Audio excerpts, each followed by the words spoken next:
मोर के पंख ने कहा, भगवान कहीं ऐसे लोग जिसको दुनिया के लोग तिरस्कृत कर दें या जो दुनिया के काम का ना रहे, फिर वो कहां जाएगा भगवान।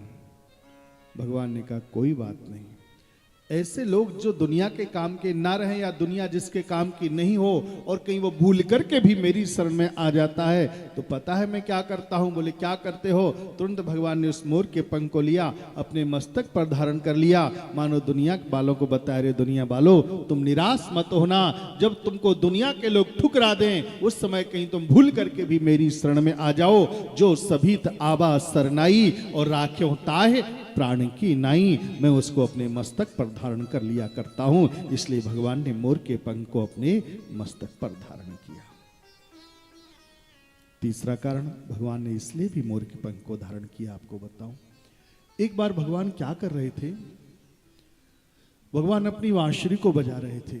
बांसुरी की आवाज को सुनकर के एक थिरकता थिरकता मोर वहां पर आ गया। भगवान बांसुरी को बजाते चले जा रहे हैं। मोर आया, मोर नाचने लगा। मोर नाच रहा था ना, हजारों मोरनियां आ गई। अब जब मोर बहुत नाचते नाचते बहुत मस्त हो जाता है तो इसकी आंख से आंसू निकलता है। आंसू जैसे निकला, मोरनी आई, आंसू को पी गई, गर्भिणी हो गई। भगवान ने तुरंत इस दृश्य को देखा। भगवान ने तुरंत उस मोर के पंख को लिया, अपने मस्तक पर धारण किया, मानो दुनिया वालों को बताया, अरे दुनिया वालों, जैसे एक मोर हजारों मोरनियों के मध्य में रहता है लेकिन फिर भी निष्काम है, वैसे ही कृष्ण हजारों गोपियों के मध्य में रहते हैं लेकिन फिर भी कृष्ण परम योगेश्वर है। इसलिए भगवान मोर के पंख को धारण करते हैं। पांचवा कारण भगवान इसलिए भी मोर को धारण करते हैं, जब वही मोर नाचता नाचता नाचता नाचता आगे की ओर बढ़ने लगा और आगे जब बढ़ रहा था ना, भगवान को होश ही नहीं रहा। भगवान तो उसके पीछे पीछे पीछे पीछे पीछे चलने लगे। चलते चलते चलते मोर बहुत चतुर था, बरसाने में पहुंच गया।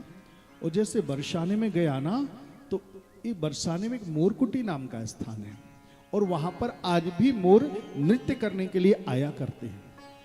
बहुत सारे मोर नाच रहे थे और उन मोरों का नृत्य देखने के लिए रोजाना मेरी राधे रानी वहां पर आती है। अब जैसे राधे रानी आती ना, राधा उधर खड़ी हुई थी, इधर मेरे कृष्ण खड़े हुए थे, बीच में मोर अपने पंख फैला करके खड़ा हुआ था। मोर ने देखा, देखो इधर राधे हैं, इधर कृष्ण है, बीच में मैं दीवार बन करके खड़ा हूं, क्यों दीवार बन करके खड़ा रहूं? सो मोर ने क्या किया, धीरे धीरे धीरे लिए और अपने पंखों को नीचे कर लिया। अब जो नीचे किया ना, वही ये बिच ऊंची हूंक सुबन से रह गई हाथ में, वो फिर नहीं लागू। भगवान तो बांसुरी को बजाना ही भूल गए। एकटक दृष्टि से राधे रानी को देखने लगे। कथा बहुत लंबी है। भगवान ने तुरंत आकर के उस मोर के पंख को लिया, अपने मस्तक पर धारण किया।